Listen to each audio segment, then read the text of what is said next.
Welcome to Maison Minute. I'm Kristin. And I'm Nasya. And we're here to just have a little chat about something that's going on in the housing industry that has caught our particular attention. And that is tiny homes. I love tiny homes. So fun. So, what is a tiny home? Like, what is, kind of the definition? 400 square feet and below. So, the typical American house, I think, is about 2,600 square feet. Right. So, basically, a room. Half of tiny homes. But it's a trend that's been going on for a few years and being embraced by different generations for a variety of reasons. One, people want to be more green and kind of reduce their carbon footprint. People are very much into just minimalism. Yeah, and just like getting down to like the bare minimum of what they need to kind of live great lives. So, and it's affordable and budget too. It's a more affordable option than purchasing your more traditional home. Right. So you can spend, say, for instance, $20,000 to $30,000 and have all the bells and whistles in a tiny home, as opposed to I love that term. a so large baby. home. Yeah. All the bells and whistles. Yeah. Now, I will say, coming from someone who has lived in Boston, where space is at a premium. I lived in a condo and it was 450 square feet, and yet I made it work. But I was by myself at the time, and it was a one bedroom. To me, it was enough space, but a lot of other people may feel as if it's a little snug for them, especially if it's more than one person. Right. I personally love tiny houses. I don't like big houses for myself. Lots of space. It just needs more for me to clean and take care of. And I'm like, I'm rarely at home, so I'm usually out and about. So I just like, literally, when I'm at home, I'm in my bedroom and my kitchen. So I don't need a lot of space. So it's like perfect for me. What you do have to keep in mind, though, when you have a tiny home, there's not a lot of room for error.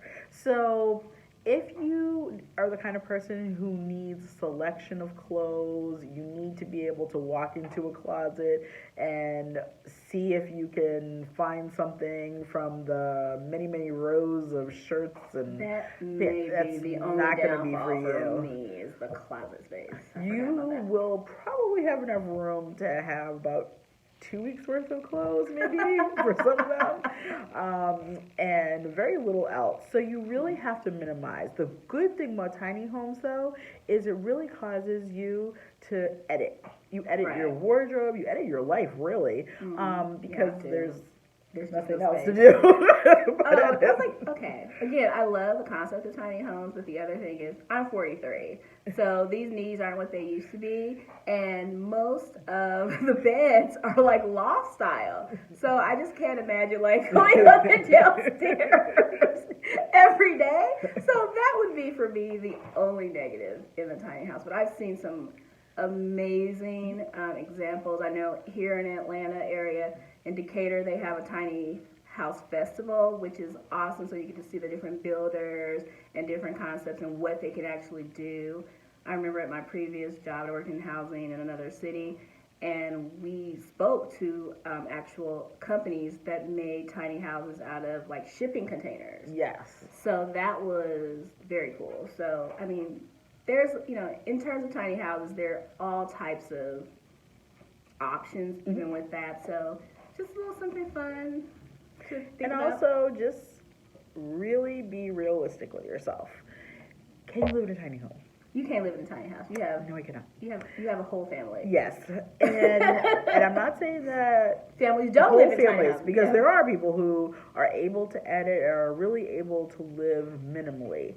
But if you want things at your disposal and you want to be able to go into separate rooms and spend time by yourself, a tiny home may not be the option that you want to go with, because really for the tiny home, your entertainment space doubles for everything. There is one space. You may have a bedroom that has a door, but you have to be able to have things that are used for dual purposes, which is also actually pretty inventive Right. because you can have a table turn into a sofa and then back again, and then you could have a pet that lives right underneath the little walkway or something that goes up the stairs that go up into the loft. I mean, there are all kinds of really inventive and creative ways for you to always have something double for something else. And that's where you get your space from. It's a lot of hidden containers and closets and spaces that people really make great use of. Yeah, I know. I remember seeing on, I don't know, one of those HGTV shows about tiny houses where they entertained a lot, which is, again, like, how can you entertain in a tiny house? So one of the things that they did was, like, kind of like the kitchen window. They had a fold out kind of table, like bar kind of space, and so they had like a little deck that was on the outside, and so they put bar stools up. So they like kind of just flipped that table over from the window so it opened up so people can like see in the kitchen, and kind of like you think of like a food truck where you're passing out. So it was kind of like that. And I was like, that's like neat. That's so cool. So. Yeah. Oh, and another thing that you have to think about as well is land. So the tiny home does have to actually sit on something. Right. And so you have to make sure that you check what the local laws are for Zoning. land. Yes, the zoning laws are really, really important when you're considering a tiny home because it might just be a very, very minimal investment that you make in a tiny home, but then there is where you're going to put it. So are you going to put it on somebody else's land as well? You still have to understand what the zoning laws are for tiny homes. Okay. You know what? I'm just gonna buy like a big school bus and make it turn into a house.